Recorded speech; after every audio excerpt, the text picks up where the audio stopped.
Dijeron que el juicio sería justo, que la ley era igual para todos.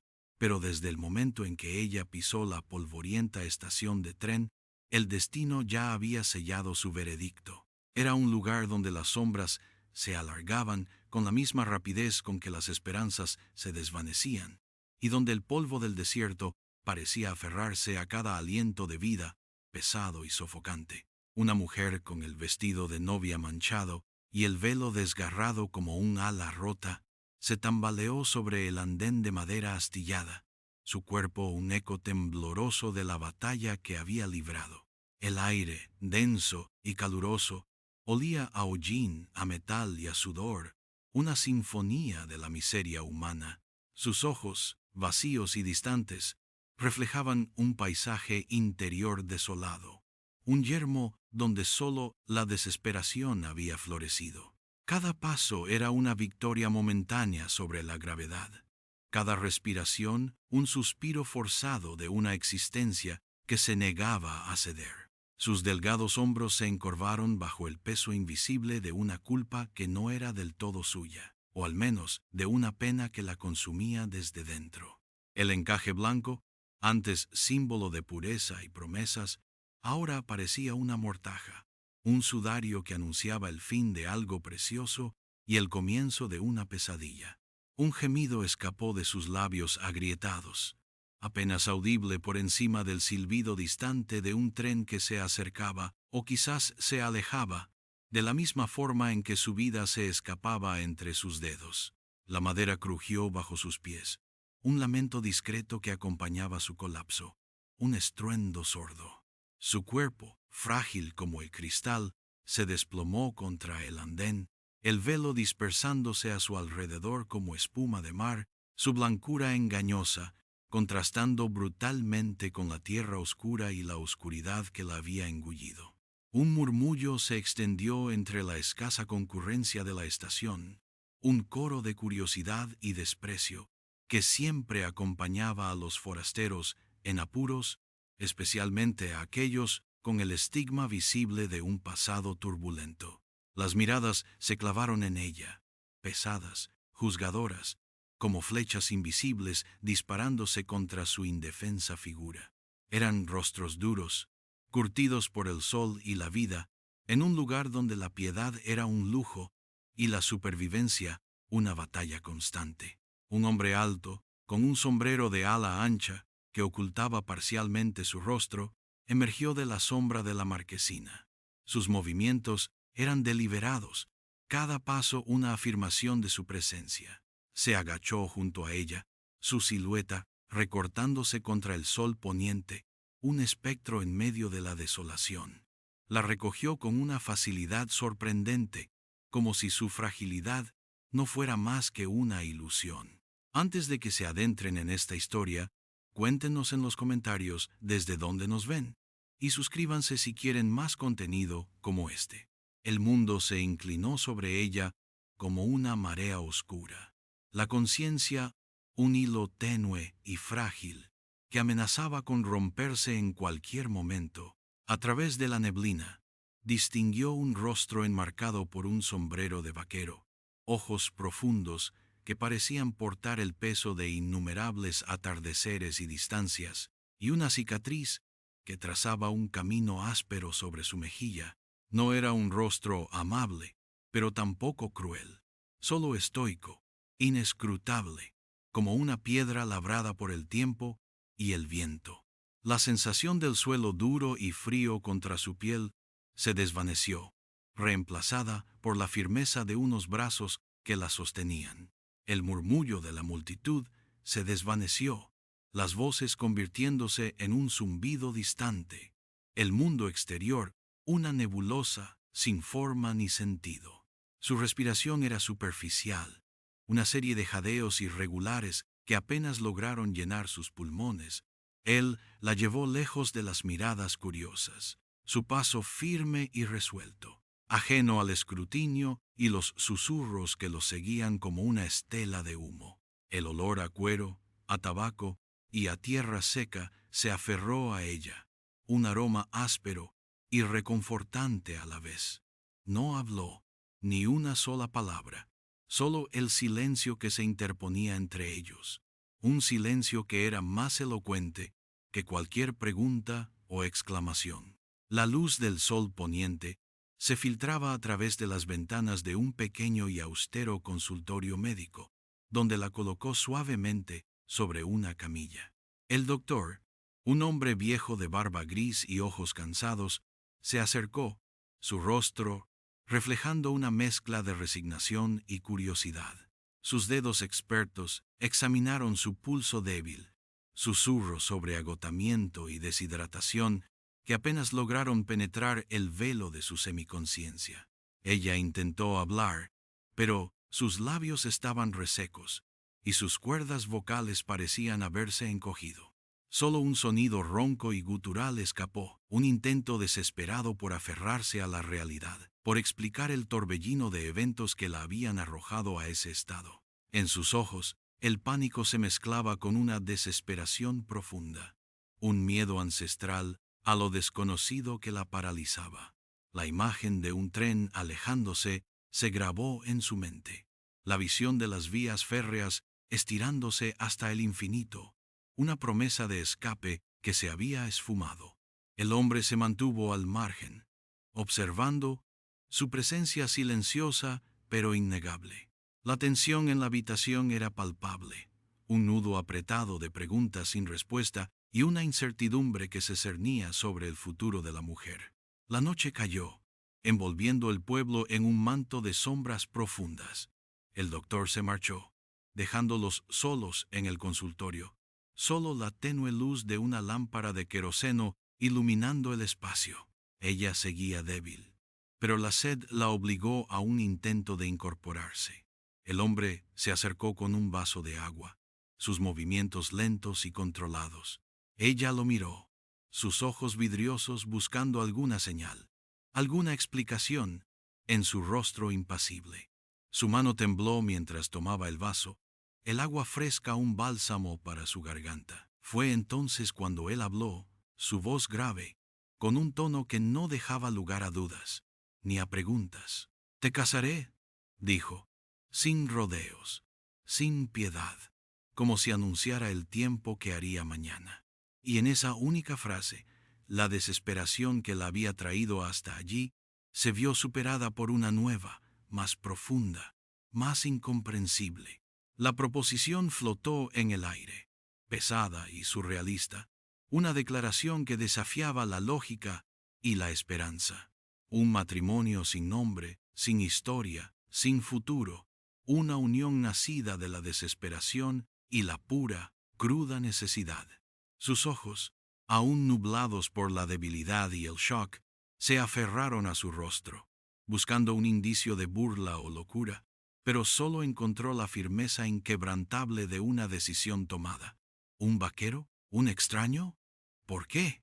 La pregunta se formó en su mente, pero sus labios aún no podían articularla.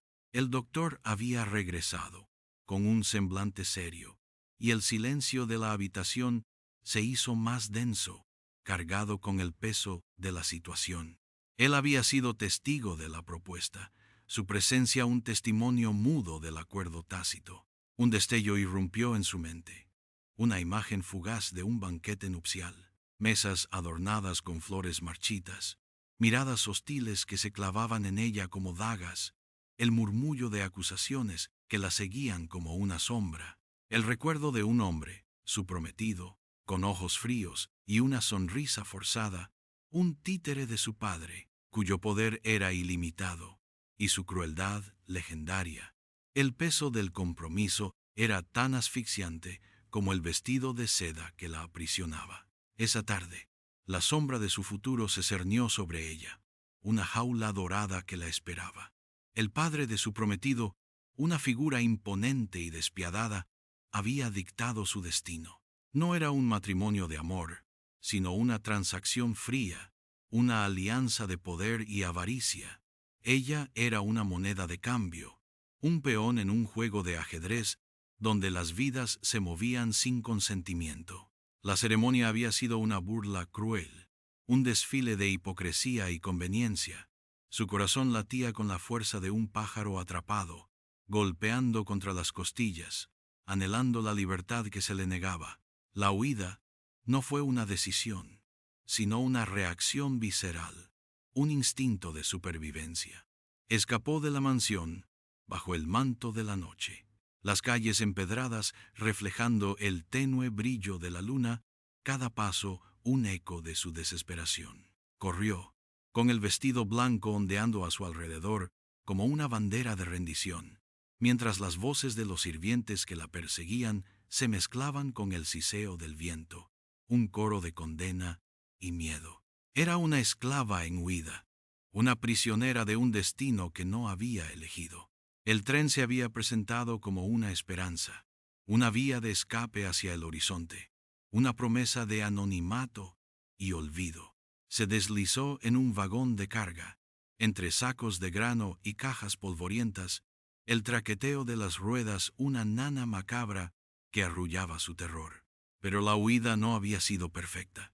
El agotamiento, la falta de alimento y el constante miedo a ser descubierta habían cobrado su precio. El colapso en la estación no fue el final, sino el inicio de otra paradoja, una nueva prisión, quizás más extraña que la anterior. El vaquero la observó, su rostro un libro cerrado, inescrutable. ¿Por qué? Logró susurrar finalmente, su voz un murmullo apenas audible. Él la miró, y por un instante, un fugaz destello de comprensión cruzó sus ojos. «Porque te vieron con el vestido», respondió con una voz que era como el raspar de la arena contra el cristal, una explicación que no explicaba nada, y lo explicaba todo. El peso de esas palabras, tan crudas y directas, se asentó sobre ella. La sociedad no perdonaba la fuga, la interrupción de lo establecido, y mucho menos el escándalo que su vestido representaba. La verdad era un látigo cruel, restallando en el aire. La sociedad, un depredador implacable, ya había olfateado su presa. Su vestido, antes símbolo de un futuro prometido, se había transformado en un estigma, una señal de su fracaso y su deshonra. El vaquero lo sabía. Lo entendía con la brutal simplicidad de quien ha vivido en los márgenes de la ley y las convenciones. Su proposición, desprovista de romance, era un acto de pragmatismo brutal, una forma de salvaguardarla de un destino aún peor que el que había escapado. Pero ¿salvaguardarla para qué? ¿Para quién? Ella se vio atrapada en un dilema moral que la ahogaba. ¿Aceptar la mano de un extraño para huir de una jaula, solo para entrar en otra?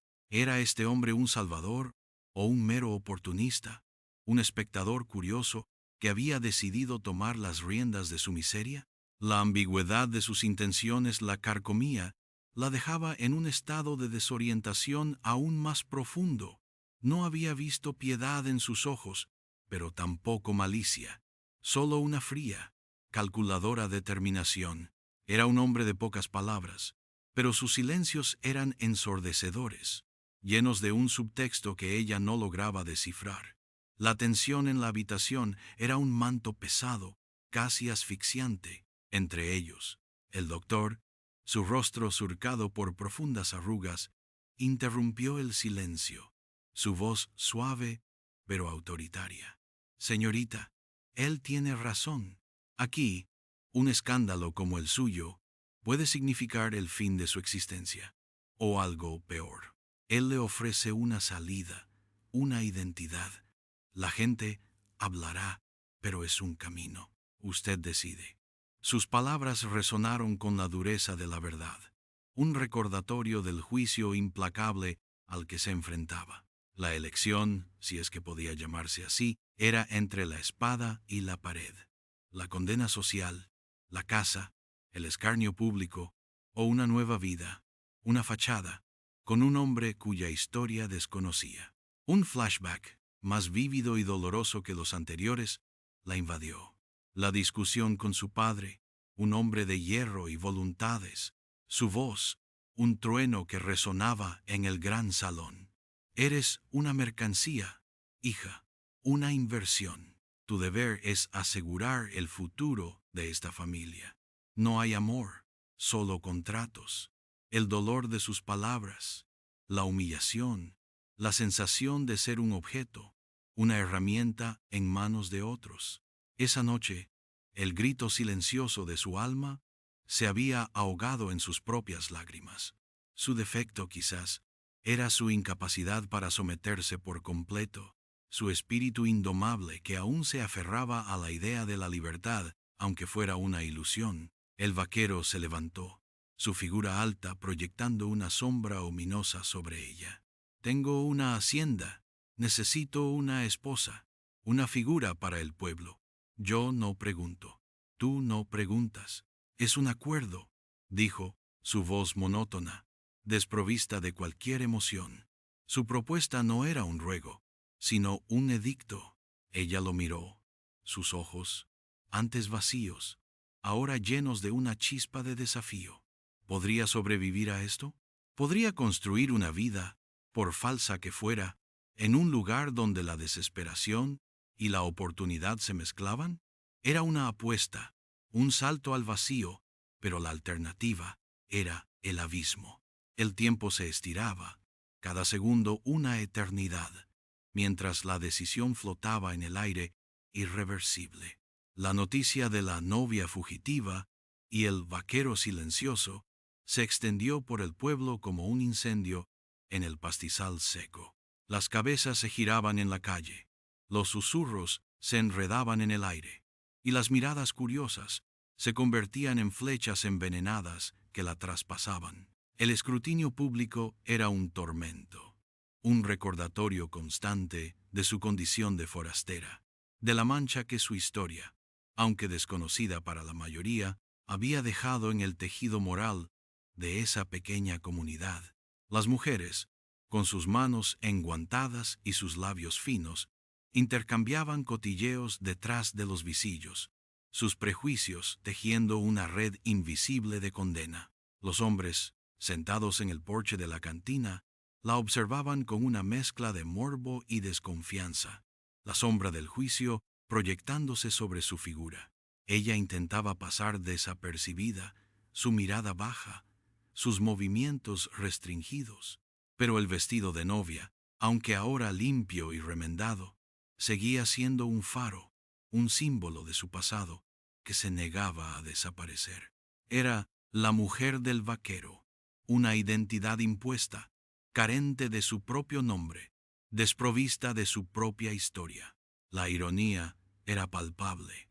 Había escapado de una identidad forzada para caer en otra, aunque ésta, irónicamente, le ofrecía una especie de protección precaria.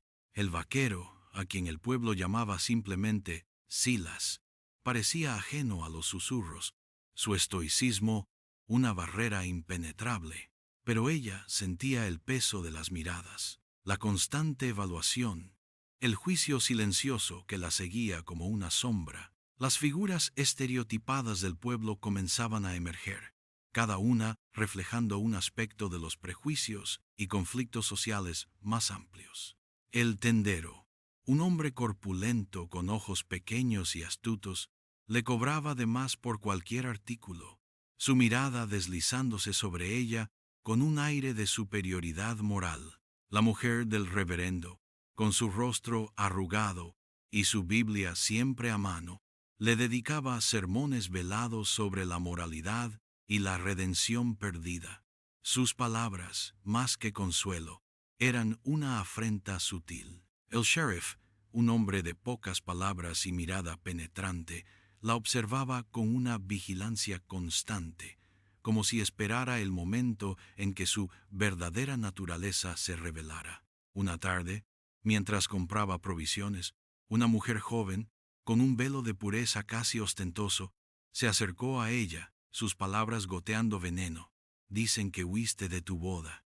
¿Qué clase de mujer hace algo así? ¿Qué oscura vergüenza arrastras? La pregunta fue un golpe directo, una punzada que penetró sus defensas.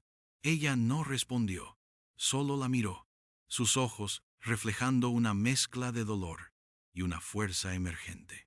Silas, que había estado cerca, se interpuso, su figura alta y amenazante. Ella es mi esposa. Sus asuntos son míos, dijo con una voz baja, pero cargada de advertencia. La mujer se encogió, retrocediendo ante la inquebrantable autoridad de Silas. Su acción, aunque no era una defensa personal, fue un escudo, un reconocimiento implícito de su nueva posición. La tensión era palpable, el silencio que siguió más elocuente que cualquier disputa abierta. La presencia de Silas era su única, aunque fría, protección. La protección de Silas era una moneda de doble filo.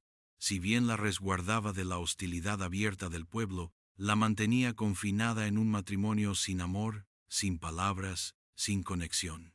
La hacienda de Silas era vasta y solitaria, rodeada de un paisaje árido y silencioso, que reflejaba la desolación de su propio corazón. Los días se sucedían monótonamente, cada amanecer una repetición del anterior, cada atardecer una promesa de otra noche de insomnio.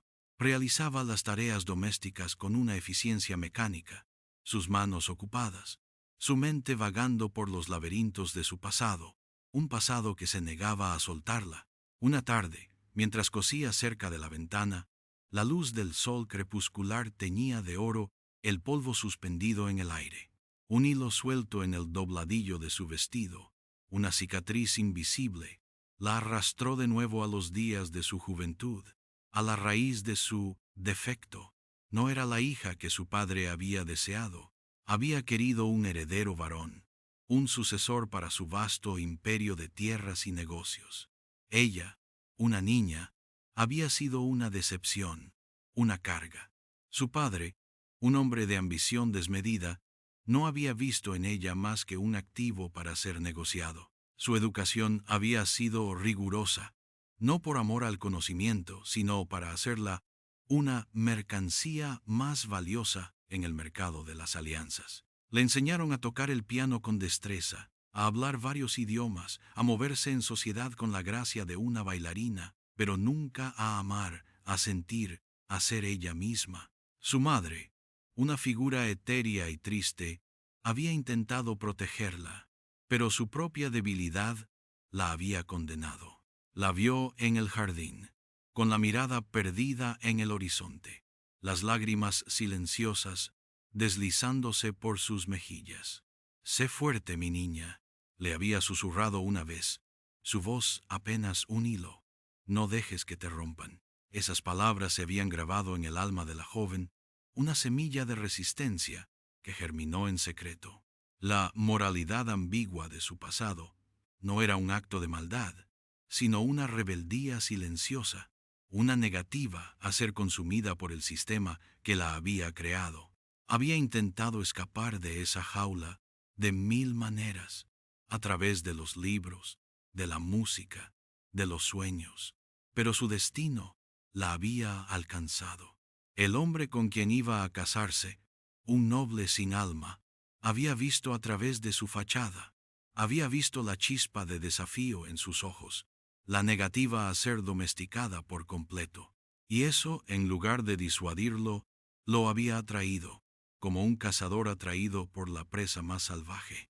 La noche antes de la boda, cuando el peso de su destino se hizo insoportable, supo que no podía hacerlo. No podía sacrificar lo último que le quedaba de sí misma.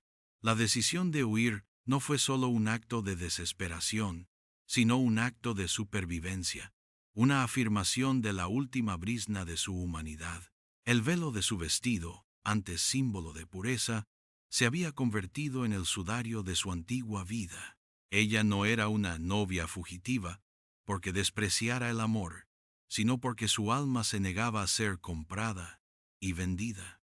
El silencio de Silas era un océano que la separaba de él, vasto e incomprensible. No compartían comidas, solo se sentaban en la misma mesa, cada uno inmerso en su propio universo.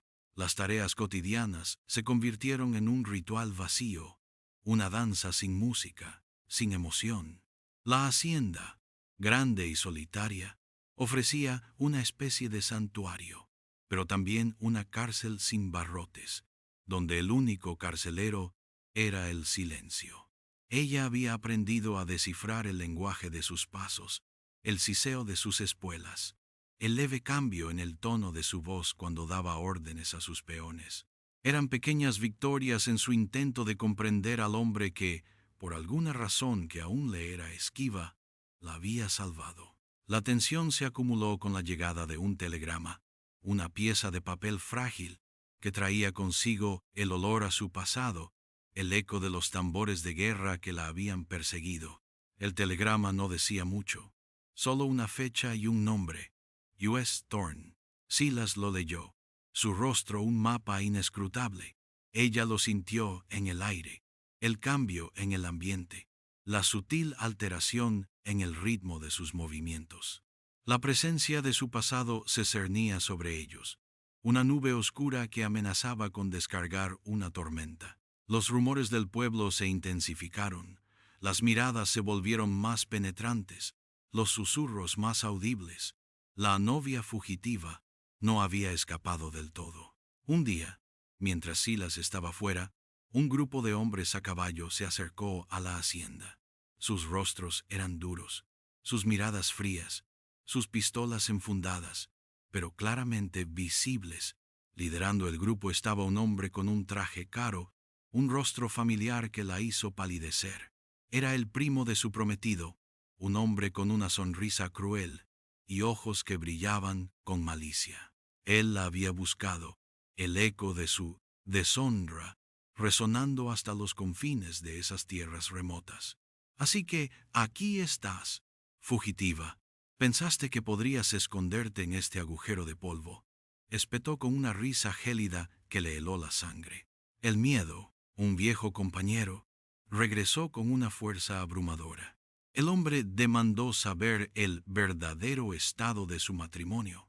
Argumentó que era una farsa, una estratagema para evadir la justicia y la condena social. Exigió que ella regresara, que enfrentara las consecuencias de sus crímenes. Las palabras de él se derramaron como veneno, cada sílaba un recordatorio de su vulnerabilidad, de la trampa en la que había caído. Ella lo miró, sus ojos ardiendo con una mezcla de pánico y una chispa de desafío. No iba a volver. No iba a permitir que la redujeran de nuevo a una mercancía, pero estaba sola, y el miedo se aferraba a su garganta, robándole la voz. Justo cuando el primo de su prometido se acercaba, su mano extendiéndose para agarrarla, el sonido de los cascos de un caballo rompió el tenso silencio. Silas apareció, su figura imponente en la distancia, su rifle en la mano. La escena era un cuadro de tensión inminente. El aire se electrificó. «Ella es mi esposa. No hay nada que buscar aquí», dijo Silas, su voz grave, con un matiz de acero que no dejaba lugar a dudas. La presencia de Silas era una pared inquebrantable, una declaración silenciosa de propiedad y protección que desafiaba cualquier argumento legal o social. El primo se detuvo, su sonrisa se desvaneció, la malicia en sus ojos reemplazada por una cautela fría. La confrontación, inevitable, se cernía sobre ellos como la tormenta que precede a la devastación. La tensión se podía cortar con un cuchillo. El aire vibraba con la amenaza de una confrontación inminente. El primo de su prometido, con su rostro crispado por la rabia contenida, sopesó sus opciones. Enfrentarse a Silas, un hombre cuya reputación de ser impenetrable y peligroso le precedía, era una locura. Pero la humillación de ser rechazado por una mujer, una fugitiva además, era insoportable para su ego. La mirada de Silas era un pozo sin fondo, fría y calculada, y en ella el primo vio un aviso claro. Cruzar esa línea sería su perdición. «No ha terminado», espetó el primo, su voz un siseo furioso. «La ley la alcanzará. No puedes esconderte de la justicia». Y con esa amenaza, giró su caballo y se alejó con sus hombres, sus figuras desdibujándose en el horizonte. El polvo que levantaron sus caballos era una metáfora de la confusión que dejaban a su paso, una promesa de que la batalla no había terminado, solo pospuesta. Silas se quedó allí, su rifle aún en la mano, observando hasta que desaparecieron por completo. Luego se giró para mirarla. Por primera vez, sus ojos se encontraron de verdad, sin el velo de la distancia o la indiferencia.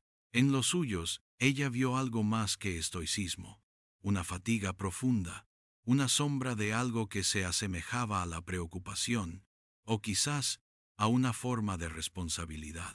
Ella no podía entenderlo. Este hombre la había casado.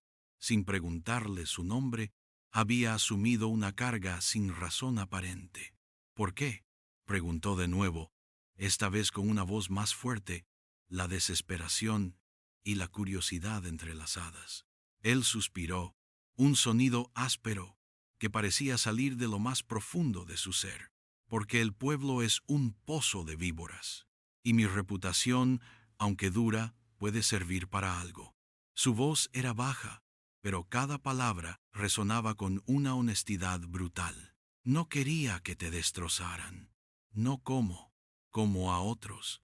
La última frase quedó en el aire, un eco de una historia no contada, una herida abierta en el alma de Silas. La revelación fue impactante. No era altruismo ni amor, sino una especie de deber, forjado en el dolor de su propio pasado. Él, un hombre que había vivido al margen, entendía la crueldad de la sociedad de una manera que ella, a pesar de su propia experiencia, aún no había comprendido del todo.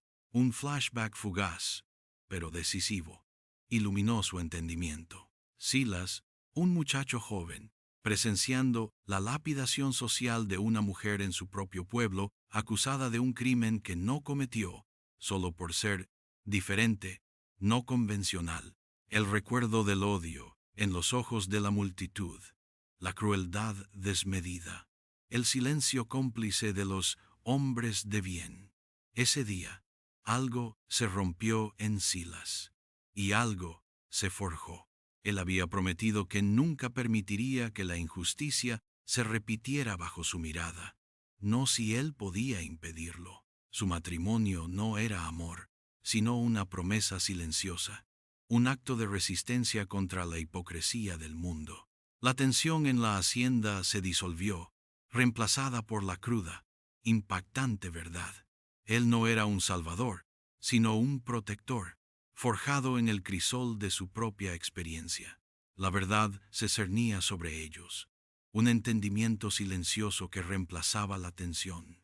El lazo que los unía ya no era solo la formalidad de un matrimonio impuesto, sino la comprensión compartida de la crueldad del mundo y la necesidad de resistencia. Silas, antes un enigma, se reveló como un hombre complejo, marcado por sus propias cicatrices, que había elegido la soledad como un escudo y la acción como una forma de justicia. Ella, con su pasado de privilegio y dolor, ahora comprendía la profundidad de su pragmatismo. La hacienda, antes una prisión, se convirtió en un refugio, un lugar donde, a pesar de la ausencia de amor romántico, había una especie de paz, una tregua en la batalla contra el destino.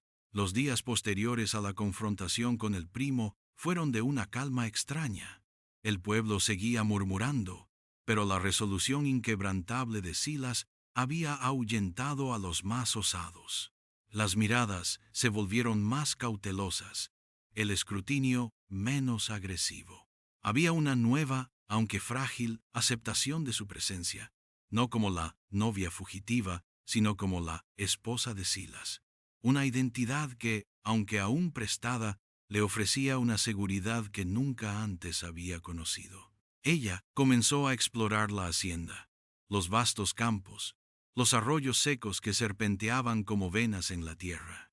Cada paso era una forma de apropiarse de ese nuevo territorio, de ese nuevo comienzo. A veces, se encontraban trabajando juntos en el campo, bajo el sol abrasador, en un silencio cómodo. Él le enseñaba a identificar las huellas de los animales, el sonido del viento que anunciaba la tormenta, la sabiduría de la tierra. Ella, a su vez, notaba la suavidad inesperada de sus manos al cuidar un animal herido, la forma en que sus ojos se ablandaban al mirar el horizonte. Eran momentos fugaces, destellos de una conexión que crecía lentamente, como una planta que se abre paso a través de la tierra árida. El diálogo seguía siendo escaso, pero ahora cada palabra, cada gesto, estaba cargado de un subtexto de entendimiento mutuo, un gracias por parte de ella, un asentimiento por parte de él, valían más que largos discursos. Su pasado, aunque no olvidado, comenzó a perder su poder paralizante. Las pesadillas de su prometido y su padre se volvieron menos frecuentes. La culpa que la había carcomido, la ambigüedad moral de su huida, comenzó a ser vista no como una debilidad, sino como una fortaleza, un acto de valentía en un mundo que exigía sumisión. La casa de Silas, antes fría y extraña, empezó a sentirse como un hogar, no uno construido sobre el amor apasionado, sino sobre el respeto mutuo y una comprensión tácita de las batallas que cada uno había librado. No era la libertad que había soñado, pero era una libertad posible, una forma de existencia donde no era un objeto, sino una persona con un propósito, aunque fuera el de ser la esposa de un hombre que, a su manera inescrutable, había decidido protegerla. El horizonte se abría, no con promesas vacías, sino con la quietud y la firmeza de la tierra. Los meses se transformaron en años, tejiendo la tela de una vida que, contra todo pronóstico, había florecido en el desierto. La hacienda de Silas, una vez el refugio de su desesperación, se había convertido en el lienzo de su reconstrucción. Ella, que una vez fue una novia fugitiva, había encontrado un nombre, no el que le impusieron al nacer, ni el que le ofreció Silas sin preguntarle, sino el que ella misma se había forjado a través de sus acciones y su resistencia. Se llamaba Helena, un nombre que ahora resonaba con la fuerza de la tierra y la resiliencia del espíritu. El pueblo, en su mayoría, había dejado de lado los viejos prejuicios, sustituyéndolos por un respeto silencioso por la mujer que había transformado la solitaria vida de Silas. La relación entre ellos no era la de un matrimonio convencional, pero era profunda y arraigada. Compartían un entendimiento que trascendía las palabras, una conexión nacida de la adversidad y la protección mutua. Silas, el vaquero inescrutable, había encontrado en Helena una compañera, alguien que no solo lo respetaba, sino que veía más allá de su fachada de dureza. Sus silencios seguían siendo extensos, pero ahora estaban llenos de una calidez que Helena había aprendido a reconocer. A veces, al atardecer, se sentaban juntos en el porche, observando cómo el sol se sumergía bajo el horizonte, tiñendo el cielo de tonos anaranjados y violetas. No había necesidad de palabras, solo la compañía, la quietud, la presencia reconfortante del otro. Helena había descubierto su propia fuerza, una resiliencia que nunca supo que poseía. Ayudaba a Silas en la hacienda, su mente aguda y sus manos hábiles, encontrando nuevas formas de prosperar en la tierra árida. Había creado un pequeño jardín, un oasis de vida en medio de la sequedad, un símbolo de la esperanza que había cultivado en su propio corazón. Las flores, resistentes y coloridas, eran un reflejo de su propia capacidad para florecer en circunstancias difíciles. A veces, al verlas, recordaba el vestido de novia, el velo destrozado, el colapso en la estación. Pero esas imágenes ya no la definían. Eran parte de su historia, pero no la totalidad de su ser. El eco de su pasado se había desvanecido. Las amenazas del primo de su prometido, los recuerdos de su padre despiadado, se habían convertido en sombras distantes, fantasmas de una vida que ya no le pertenecía. La ironía era clara. La huida y el matrimonio, impuesto por un extraño, la habían liberado. Había encontrado no el amor romántico, sino algo quizás más duradero y real, la autonomía, la dignidad y un hogar. La resolución no era un final de cuento de hadas, sino un desenlace realista y esperanzador, marcado por las complejidades de la vida. La oscuridad de su inicio había dado paso a una luz tenue, pero constante, una promesa de que, incluso en las circunstancias más adversas, el espíritu humano puede encontrar un camino hacia la paz. El viento, una vez portador de susurros de condena, ahora solo traía el aroma de la tierra y la promesa de un nuevo amanecer.